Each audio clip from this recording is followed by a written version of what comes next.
really quickly, if you got 1 minute. Okay. Again, I teach race and ethnic relations and sociology of race for 20 years. Okay.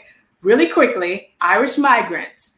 One way, and we're not talking about indentured servants who are Irish in the Western Hemisphere. They were never enslaved in the Western Hemisphere. There were always indentured servants who were eventually given freedom long before we had the Emancipation Proclamation.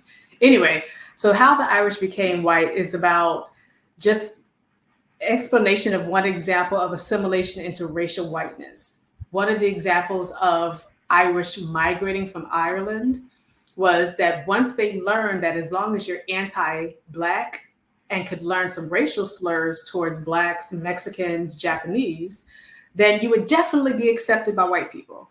So that was a practice that Irish started. We're talking about white Irish. We're not talking about Black Irish, people who oftentimes were forced there due to transatlantic slavery. We're talking about white Irish who migrated here, would get off the ships from their migration, and they would say, oh, okay, I see and they would call us all types of racial slurs to convey that they are superior and they want to be accepted into the Anglo-Saxon, which doesn't really exist as a category, but that was the Protestant whiteness that was in the United States of America. And the Irish actually used Catholicism to elevate. So initially, we could talk about, the Kennedy family and how initially they were not considered to be eligible to run for elections and all that stuff.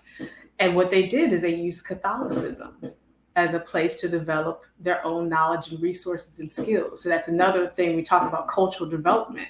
That can include forms of spiritualities and religions. When people ostracize you, they have xenophobic tendencies towards you because you're Catholic and they don't consider Catholicism a form of Christianity.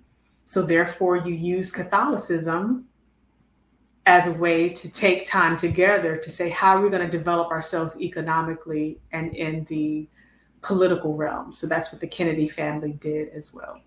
So those are some of the things that you'll get from that. So that's how the Irish became white. Those are examples, but conveying anti-Blackness is very common. Even people indigenous to Western Hemisphere, there are particular tribes that are indigenous to Western Hemisphere who conveyed anti-African, anti-Blackness to become considered white enough. Initially, when you look at it a century ago, they went to white politicians and said, we're not colored, we're not Negro, to make sure that they were not put in the categories. And so that's something when you look at interracial dating, interracial marriage being very prevalent among